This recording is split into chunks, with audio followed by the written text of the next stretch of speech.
मोहिनी म्हणते कशासाठी भांडत आहात तुम्ही? ते म्हणतात हे अमृतासाठी भांडत आहोत आम्ही. म्हणले एक काम करा, हे अमृत आहे ना तुम्हीच घ्या आणि आम्हाला सगळ्यांना वाटून द्या. मोहिनी म्हणते मी कसं वाटू? माझ्यावर कसा विश्वास करता तुम्ही? माझ्यावर विश्वास करू नका, मी परस्त्री आहे, काही झालं तरी माझ्यावर कशाला विश्वास करता? दैत्य म्हणतायत माझा संपूर्ण आमचा संपूर्ण विश्वास आहे तुमच्यावरती, तुम्ही आम्हाला अमृत वाटून द्या.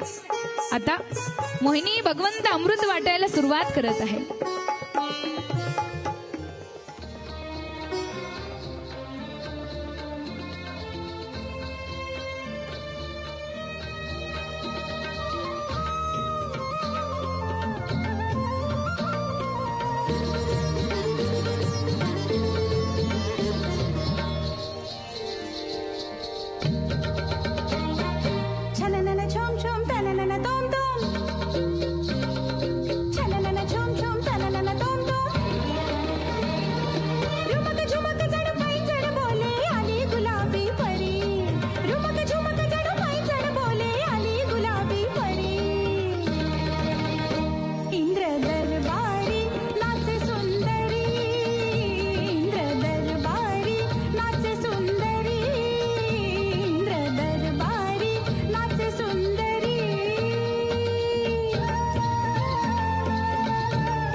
मदन खेचतो बाण हरपुनी भान करान सुपान थै थै थै तक्रान तक्रान थै तक्रान तक्रान थै तक्रान तक्रान थै.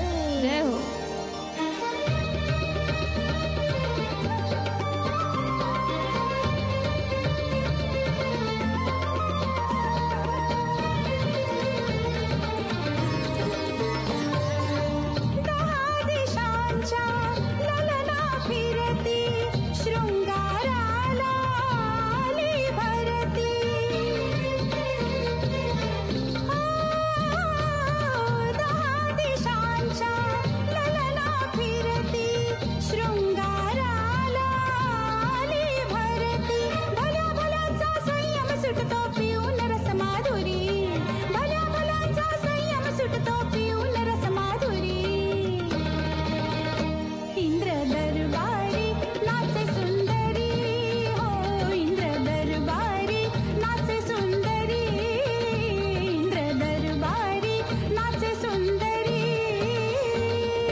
झंकार सहज करी पदन्यास जणू ही चंचल मृगनयनी मदन मोहिनी कटक्की टक्कीन धागे तिरकिटी नाकीन धा धागे तिरकिटी नाकीन धा तिरकिटी धा तिरकिटी धा तिरकिटी धा.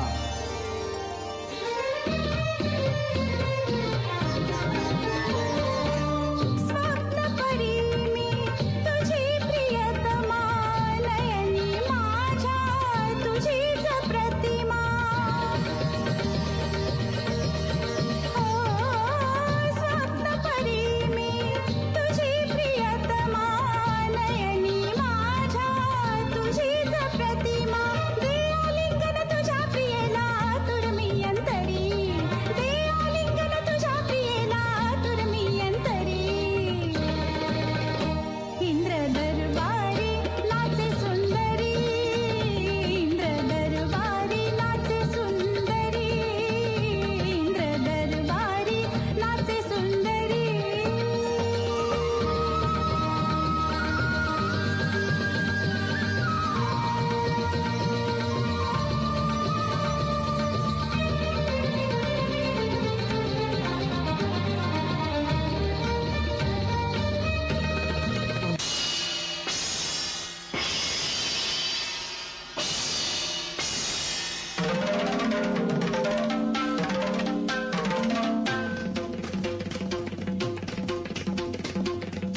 सांगतात जेव्हा देवतांना अमृत वाटत असतात त्यावेळी दैत्यांना एका दैत्याला शक होतो, संशय होतो की हा साक्षात देव असावा. आणि जेव्हा भगवान विष्णूंना समजतं की हा दैत्य आहे, हा तर देव नाही, तेव्हा सांगतात भगवंत मात्र त्याचा उद्धार करायला धावतात आणि एका दैत्याचे 2 तुकडे करतात आणि तोच देव राहू आणि केतूच्या रूपामध्ये राहतो. भगवंत त्याचा अंत करू शकत नव्हते, परंतु त्याचा उद्धार मात्र भगवंत करतात 2 तुकड्यामध्ये.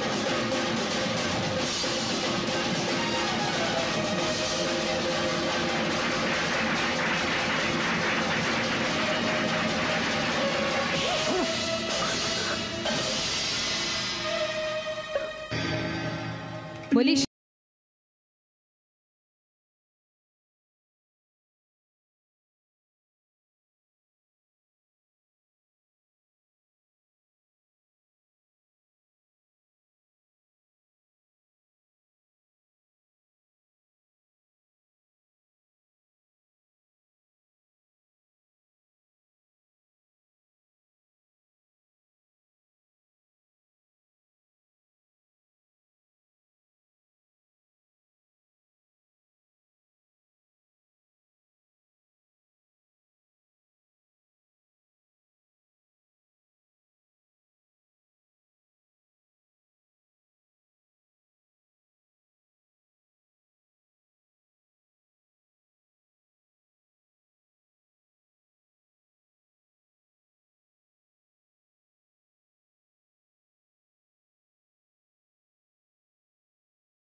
श्री मोहिनी भगवान की, कृष्ण कन्हैया लाल की.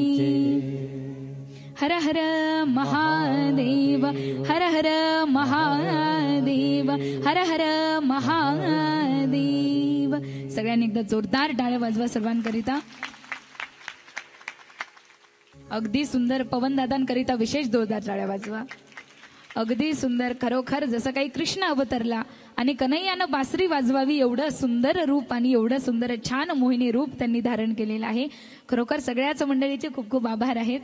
सांगतात भोलेनाथांचं नीलकंठ असं नाव या समुद्र मंथनामुळे पडलेलं आहे आणि याच समुद्राच्या निमित्तानं भगवान विष्णूंनी मोहिनी अवतार घेतलेला आहे.